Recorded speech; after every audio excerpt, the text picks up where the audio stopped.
নমস্কার বন্ধুরা, আমি সোনালি। আমার ভিডিওতে আপনারা সবাইকে স্বাগত। তো বন্ধুরা দেখো, এখানে সকালবেলা মানে সকাল 6টার থেকে বিকাল পর্যন্ত আমি কি কাজ করি সব কিছু অল্প অল্প আপনারা সঙ্গে শেয়ার করব।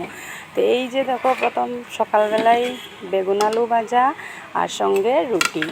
তো তেলটা মানে ভাজার মধ্যে বেশি হওয়ার কারণে আমি একটু সাইডে রাখিয়া মিডিলে তেলটা জমাই লিয়ার, কারণ আমার ঘরে তো একটু তেল মশলাটা কমই চলে, তার লেগে আমি মানে তেলটা যাতে নিচে জড়িয়ে আই যায়। আর এই যে দেখো বন্ধুরা, এখানে মানে শুকনা রুটি করলাম না, তেল দিয়া পরোটা করিলে। আর তো বন্ধুরা, যদি আমার ভিডিওটা ভালো লাগে লাইক করো, কমেন্ট করো, শেয়ার করো, আর প্লিজ আমার চ্যানেলটারে সাবস্ক্রাইব করো।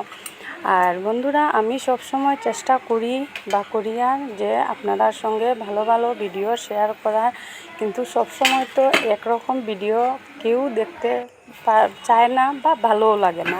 তো এই যে দেখো বন্ধুরা, আমার ছেলে সকালবেলা স্কুলের টিফিন রেডি করে লইছি।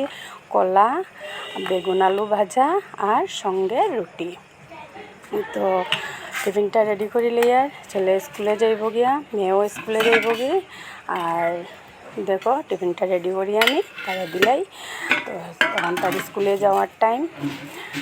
তো বন্ধুরা, আর আপনারা কি কইতাম, আর এই যে দেখো বন্ধুরা, আমার এলোমেলো ঘর, এলোমেলো ছোট্ট রুমটা আমি আপনাদের সঙ্গে শেয়ার করলাম। তো দেখো, বিছনা পাটি কিচ্ছুই এখনও গুছানি হয়েছে না। তো চলো আমি বিছনা গুছাইলাই, ঘরটা পরিষ্কার করিলাই, তারপরে দেখা হইব আবার আপনার সঙ্গে।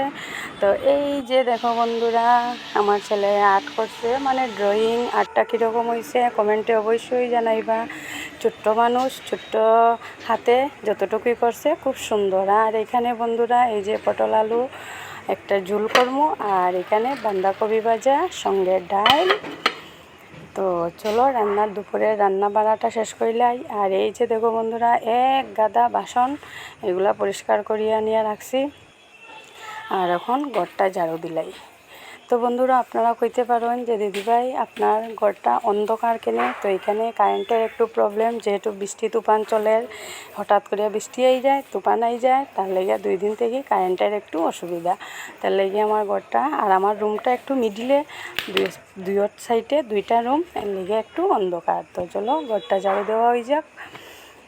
তো এই যে দেখো, আমি ভালো করিয়া ক্যামেরা হাতে নিয়ে আপনারা সঙ্গে শেয়ার করিয়া, আর আমার ঘরটা ঝাড়ু দেওয়া কমপ্লিট হয়ে যায়।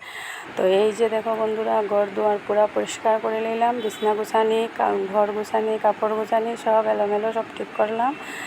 আর দেখতেই পাইরা আমি সব গুছাইয়া ঘর দুয়ার মোছামুছি শেষ, সব কিছু শেষ করিয়া এখন যাওয়ার পালা, রান্নাঘরের পালা।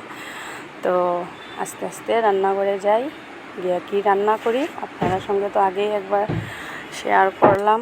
তো দেখো, এখন আমার ঠাকুর দেওয়া চলের মানে নিত্য পূজাটা চলে, রান্না বাড়া শেষ করে লেছি, নিত্য পূজাটা দিলে আর সানটান শেষ। তো অফ ক্যামেরায় অনেক কিছু কাজ করতে লাগে বন্ধুরা, যতটুক দেখাই ততটুক না, ঠিক তার থেকে অনেক বেশি কাজ করতে লাগে।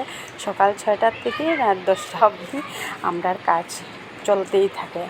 তো বন্ধুরা দেখো, এখানে আমি মা কালীর কাছে ফুল অর্পণ করিলে, আর একটু বাইকের আওয়াজ আইতে পারে, যদি আয় তাহলে সরি, কারণ আমরা ঘরটা তো একদম রাস্তার সঙ্গে। তো বন্ধুরা দেখো, এখানে এই বাটিতে আমি ফুল লইছি। আর এই যে দেখো বন্ধুরা, গন্ধরাজ ফুল খুব সুন্দর, আর এটার গন্ধ খুব মানে সেন্টটা খুব বেশি ভালো লাগে। যখন ফুলটা ফুটে তখন পুরা মানে খুব একটা সুগন্ধ ছড়ায়। তো দেখো, এখানে আমি মা কালীরে ফুল অর্পণ করে নিলাম। তো আপনারা আবার আমারে কইতে পারেন যে দিদিভাই ফুলটা 2 ভাগ করলা কেন? তো যেটা মা কালীর কাছে অর্পণ করি এটাতে লাল চন্দন ব্যবহার করি, আর যেটা ফুল আমার বাবা মানে গুরুদেবরে অর্পণ করি এটাতে সাদা চন্দন ব্যবহার করি। তো বন্ধুরা দেখো, এখানে আমি গুরুদেবের কাছেও ফুল অর্পণ করে লইয়া নিত্য ঠাকুর দেওয়া আমার ডেইলি যেভাবে ঠাকুর দিই আমার পূজা দেওয়া হয়ে যায়। তো বন্ধুরা, আজকে পূজাতে আমি কি দিলাম, ঠাকুরে কি ভোগ দিলাম, এটা তো আপনারা দেখানি খুব দরকার। তো এই যে দেখো বন্ধুরা, আমি দিলাম আম। আজকে আমি ঠাকুরে আম প্রসাদটাই দিলাম। আর এই যে দেখো ফাইনাল লুক, আমার ঠাকুর দেওয়া কমপ্লিট হয়ে গেছে। যেহেতু আমার ছোট্ট করে ছোট্ট জায়গা, আমার একটু সেফেও কাজ করতে হয়, একদম সাবধানে। হ্যাঁ, তো আমি ঠিক মানে একদম নিজে নিজেই করি।